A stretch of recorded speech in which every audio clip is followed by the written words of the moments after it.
Pay close attention. What you're about to see is Bible prophecy being fulfilled.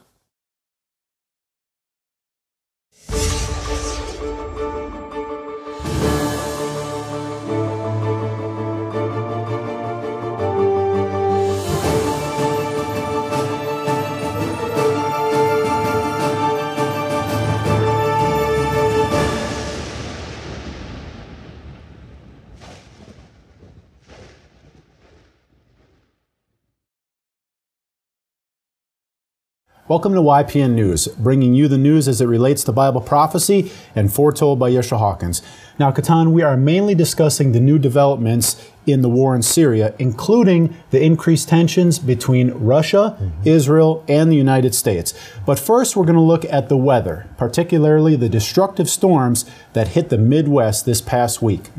Now, millions of people are continuing to watch the skies as no fewer than 47 tornadoes were reported this week, with many of them touching down in Oklahoma. As many as 9 tornadoes touched down in Oklahoma in a 24-hour period. Broken Arrow was just one of the several communities to experience a tornado's destructive force. Lori Perrier, a local resident of Broken Arrow, Oklahoma, recounted what she saw. She said, "I looked out the door and we could see it coming. We got our girls in the bathroom, we laid on top of them and just prayed. Lights went out and we could hear it rumbling and tearing the roof." Now, Ken Dobbins' car repair shop building was also hit by that same storm. He said, "Nobody died, nobody got injured. That's the whole thing. You can't replace human life. If it had been during the daylight hours," he said, business hours, it could have been real bad.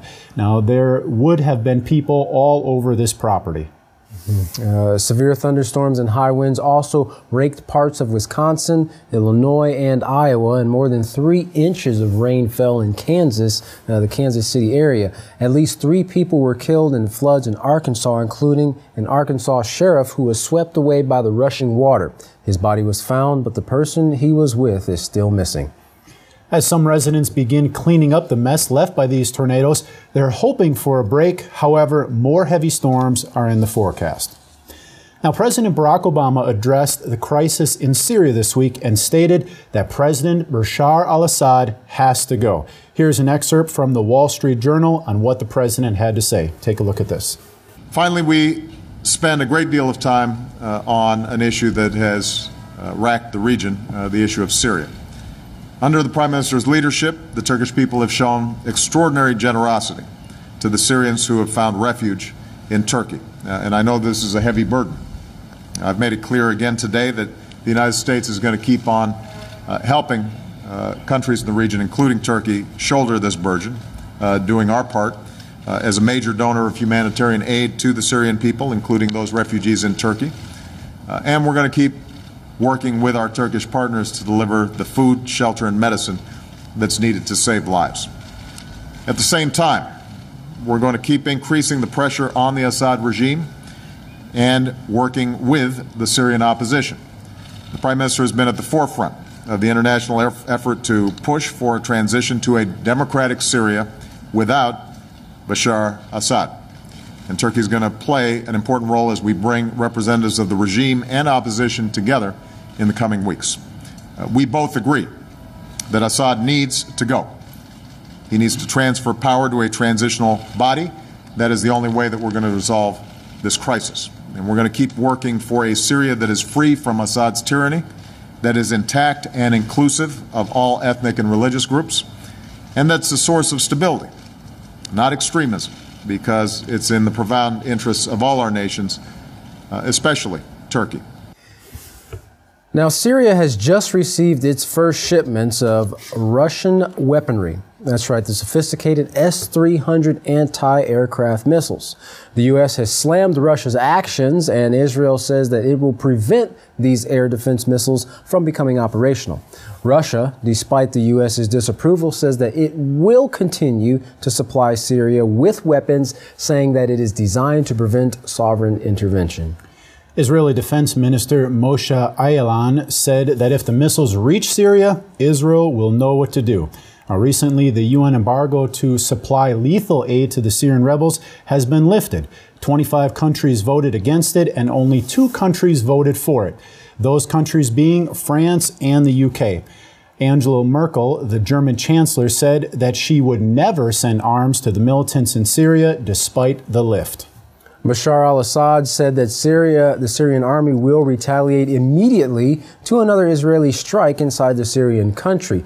Now, there is an international peace conference in Geneva, Switzerland, scheduled next month that will be brokered by the U.S. and Russia. And although Assad said that Syria will take part in the conference, sending representatives or delegates there, they're not hopeful that anything's actually going to come out of it.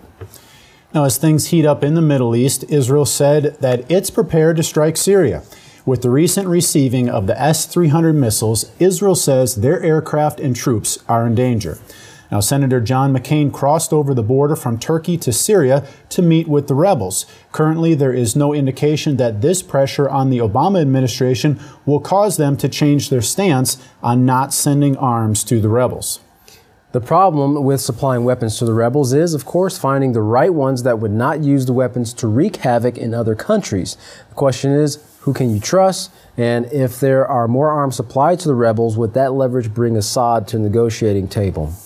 Well, here are a few facts concerning this conflict in Syria. Currently, over 1/3 of Syria's population is in need of humanitarian aid, and over 80,000 people have been killed in this ongoing conflict. Now, according to the UN, the Assad regime is using children as young as 8 as shields. Russia, Iran, and North Korea are on the top dealers to the Syrian government, and from 2000 to 2012, Russia has sold $1.2 billion in arms to Syria.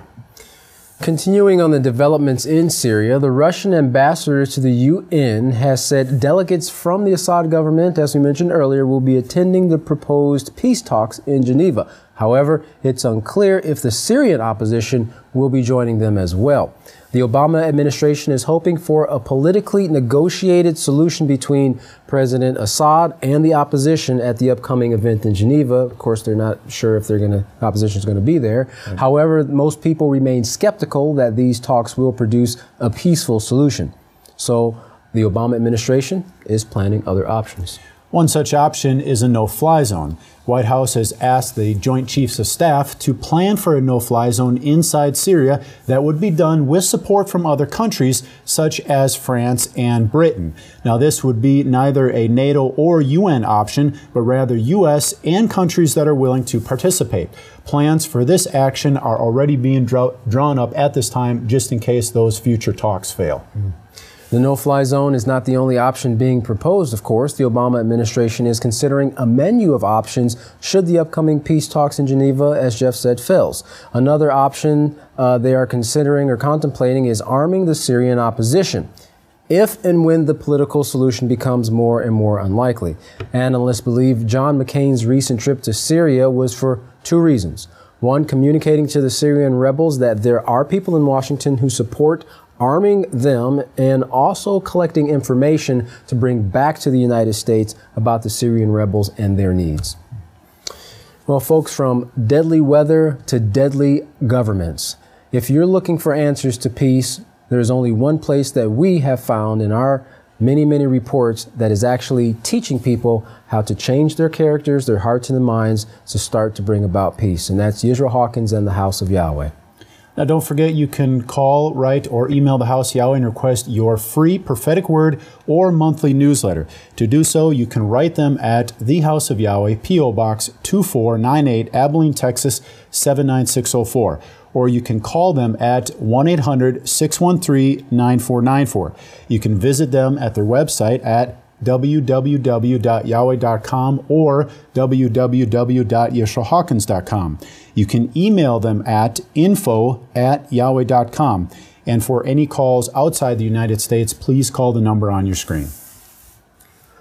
Up next, Yisrael Hawkins. For all of us here at YPN News, I'm Katan Alexander. And I'm Jeffrey Heimerman. Thank you for joining us.